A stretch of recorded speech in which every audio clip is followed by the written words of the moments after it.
이해찬, 국회 보이콧 일상적으로 하는 의원, 세비 삭감의 직무정지. 더불어민주당이 조국 법무부 장관의 퇴진 이후에도 장외 집회를 멈추지 않는 자, 유한국당을 반개혁 세력으로 틀집기하며 연일 압박하고 있다. 민주당은 조만 간 국회 의정활동을 보이콧 집단 거부하는 의원들의 세비를 삭감하고 경우에 따라 직무정지까지 시킬 수 있는 강력한 국회법 개정안을 내놓겠다고 예고했다. 민주당 이해찬 대표는 18일 열린 당 최고위원회에서 향후 보이콧을 일상적으로 하는 등 남도 일을 못하게 하는 정당과 국회의원이 손해를 보도록 국회 개혁안을 만들 것이라며 당 혁신투기에서 국회 파행 시 세비 삭감, 직무정지 등 강력한 페널티를 적용하는 방안을 검토하고 있다고 밝혔다. 민주당은 부적격의원을 임기 전 국민투표로 파면시키는 국민소환제 도입도 검토하고 있다. 이 대표가 이날 국회법 개정안을 강조한 배경에는 조 장관의 퇴진 이후에도 여전히 수그러들지 않는 한국당의 강경 노선이 자리잡고 있다. 한국당은 현재 정권 책임론을 강조하며 장외 집회를 이어가겠다는 입장을 보이고 있다. 민주당은 한국당의 투쟁에 더 이상 명분이 없다며 사법개혁안 처리와 국정감사에 충실할 것을 강조했다. 이인영 원내대표는 참가자를 동원한 집회를 열고 여론을 호도하면서 공론 분열 책임을 청와대에 묻는 건 너무 뻔뻔하다고 비판했다. 민주당은 고위공직자범죄수사처, 공수처 설치 문제를 둔 한국당의 반대를 반서민으로 규정하기도 했다. 이해찬 대표는 한국당 황교안 대표는 공안검사를 했기에 고위공직자 비리가 얼마나 심각한지 누구보다 잘 아는 사람이라며 하지만 21대에서 하자는 것은 안 하겠다는 뜻이다. 왜 서민들만 수사를 받아야 고위공직자는 수사를 받으면 안 된다는 것인가라고 반문했다. 앞서 황 대표는 공수처를 문재인 정권의 집권 연장 시나리오라며 설치 법안을 다음 국회로 넘겨야 한다고 주장했다. 이 대표는 공수처법은 국민들의 80%가 요구하는 법안이라며 이번 국회에서 공수처법을 반드시 통과시켜 고위공직자가 다시는 비리를 저지르지 않는 문화를 만들어야 한다고 말했다. 정 대통령 지지 39% 추락의 결과로 보여주겠다. 전해철 법무장관 유력 대통령 생각 추측으로 말 못해 맵 찾기 어렵다. 미디어오늘 조현오 기자, 문재인 대통령의 국정 지지도가 30%대로 추락한 조사 결과가 나오자 청와대는 결과로 보여주겠다고 밝혔다. 한국갤럽이 15에서 17일 전국 성인 1,004명에게 문재인 대통령이 직무를 잘 수행하고 있다고 보는지 물은 결과 39%가 긍정평가했고 53%는 부정평가했고 8%는 견을 유보했다고 밝혔다.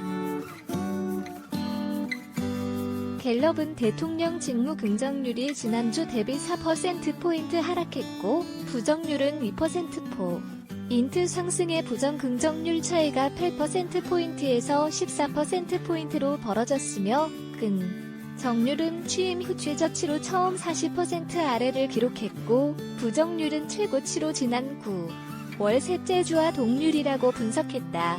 연령별 긍정률과 부정률은 20대가 41%와 6%, 30대 46%와 48%, 40대 55%와 40%였으며 50대 35%와 62%, 60대 이상 24%와 70%였다.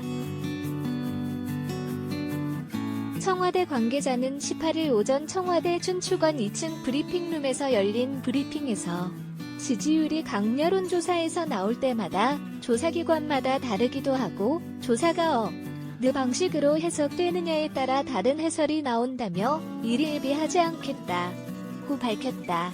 이 관계자는 지지율이 올랐을 때나 떨어졌을 때도 민감하게 반응하고 두고 정책 방향을 바꾸는 것이 과연 맞는가라며 물론 국민 목소리에 당연히 참 고해서 면밀히 분석하고 보지만 하나하나의 지지율에 우리 답변은 결과로 보여드려야 한다 라고 강조했다. 이 관계자는 우리의 국정운영 평가는 어떤 자리든 청와대 대통령뿐 아니라 일반 사회에서도 그 시기를 지나고 나서야 평가되는 것이 아닌가 싶다며 최선 다하고 충심 다하는 것이 책무라고 생각한다고 주장했다. 지지율 하락과 관련해 청와대 쇄신 개편 관련 움직임은 있느냐는 질의의 관계자는 제가 아는 바로는 없다고 답했다. 새 법무부 장관의 전해철 더불어민주당 의원이 유력하다는 조선일보 보도와 관련해 문 대통령이 장관 후보로 생각하는 대상 중에 한 명은 맞느냐는 미디어 오늘 질의의 이 관계자는 어떤 후보 염두에 두는지는 대통령이 갖고 계시는 생각이라 추측해서 말씀드릴 수는 없다며 인사 시즌이 되면 늘 관계자 발로 여러 추측들이 난무하는데 끝까지 신중하게 보도해주셔야 틀린 기사에서 벗어날 수 있다고 밝혔다.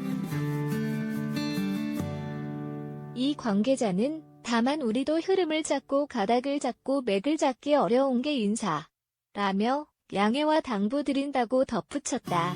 조 장관 사퇴 이후 나흘이 지났는데 현재 후임 인선이 어느 단계에 와 있느냐는 질의의 관계자는 그것도 말씀드릴 수 없다며 어느 단계까지 왔다면 대략 짐작될 수 있기 때문이라고 답했다. 그는 법무차관 면담 자리에서 후임 장관 인선에 적잖이 시간이 걸린다는 말씀이 있었으니 종합해서 판단해달라고 답했다.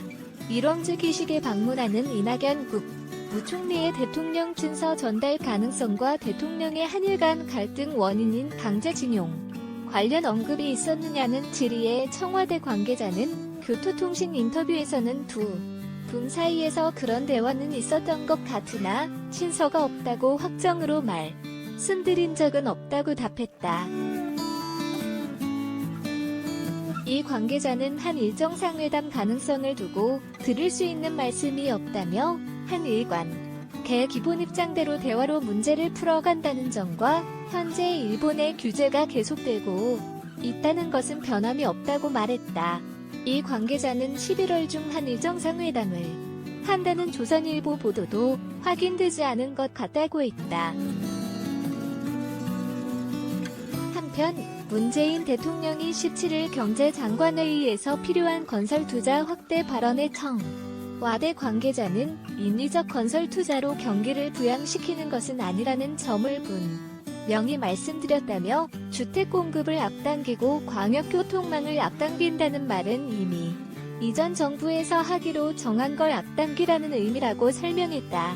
그는 특히 광역 교통망의 경우 조기 착공하면 해당 주민들 교통 문제 해결에 큰 이점이 있다며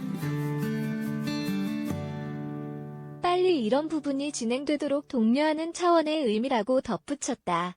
청 대통령 지지율의 1위 안에 청 개편 움직임 없다. 청와대 핵심 관계자는 18일 발표된 한국갤럽 여론조사에서 문재인 대통령의 지지율이 39%로 취임 후 최저치를 기록한 데 대해 일희일비하지 않겠다면서 국민 목소리를 참고하고 면밀히 분석하고 보고 있지만 결국 결론은 결과로 보여드려야 할 부분이라고 생각한다고 말했다.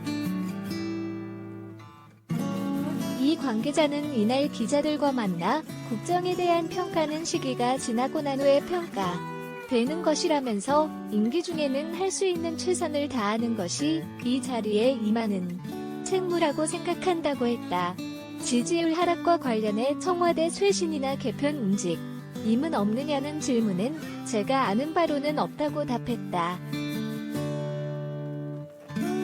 이 관계자는 또 이낙연 국무총리가 일본 언론과의 인터뷰에서 문재인 대통령이 아베 신조 일본 총리에게 친서를 보낼 것이라고 밝힌 것과 관련해 명확하게 친서를 준비하고 있다고 확언하긴 어렵다고 밝혔다. 그는 문 대통령과의 총리 사이에 친서 관련 대화는 있었다면서도 더 나아간 사안은 총리 실족에 취재를 하는 게 맞는 것 같다며 이같이 말했다. 이 관계자는 연내한 일 정상회담 개최 가능성에 대해서도 앞으로 어떤 정상과 회담을 할지 또 회담을 준비하고 있거나 계획하고 있는지에 대해서 할 수 있는 말이 없다고 했다.